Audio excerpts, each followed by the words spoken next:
Transcurría el mes de junio de 1961. 2 meses atrás se había librado en Girón la batalla victoriosa en defensa del carácter socialista de la revolución. La lucha ideológica alcanzaba niveles superiores de tensión y miles de hombres armados defendían el derecho a existir como nación independiente. Por otra parte, la deserción de algunas figuras de la intelectualidad cubana y el debate en torno al futuro de la política cultural que seguiría la revolución, acompañado del descrédito que para entonces tenía en el sector intelectual revolucionario mundial la política cultural del socialismo real, asociado al estigma de los excesos del estalinismo, despertaban no pocas inquietudes e interrogantes en el medio intelectual cubano, por esencia patriótico y progresista, pero diverso en su procedencia social, sus matices ideológicos y tendencias estéticas. En ese contexto histórico, la atención a la cultura nacional fue en constante crecimiento. Estaba en marcha la campaña de alfabetización y en fortalecimiento el que devendría emblemático Ballet Nacional de Cuba y la propia Biblioteca Nacional.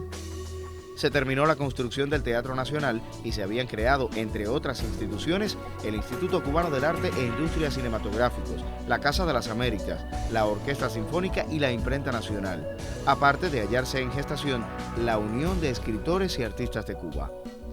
Se avanzaba en la preparación de instructores de arte y en la creación de escuelas para formar artistas y se fomentaban las manifestaciones culturales en beneficio del pueblo, que no solamente sería destinatario de aquellas en campos y ciudades, sino también aportaría creadores y protagonistas. Por otra parte, el recio bloqueo sumado por los Estados Unidos y sus actos contra Cuba agravó los problemas económicos que a ella le urgía resolver. Semejante contexto confirma la importancia que la dirección del país reconocía a la cultura para la vida de la nación. En ese complejo y difícil escenario, Fidel se reúne con escritores, artistas y otros creadores en el Salón de Actos de la Biblioteca Nacional José Martí durante los días 16, 23 y 30 de junio de 1961 para tratar temas de la cultura.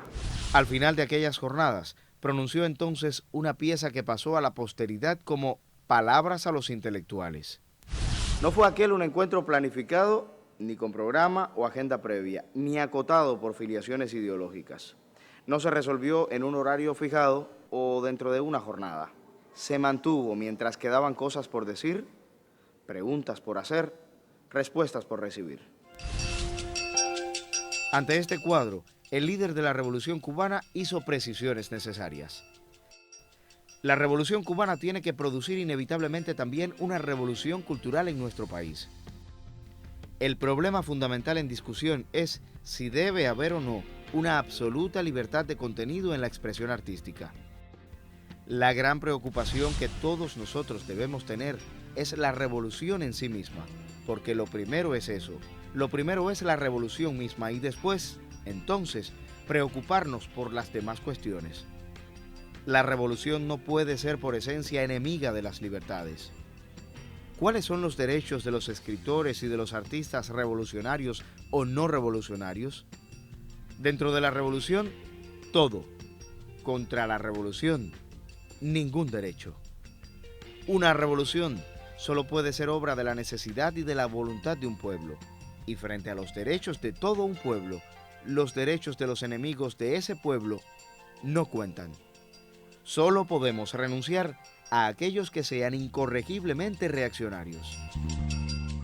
Así se planteó entonces, y así ha sido la política cultural de la revolución esbozada por Fidel en sus Palabras a los intelectuales.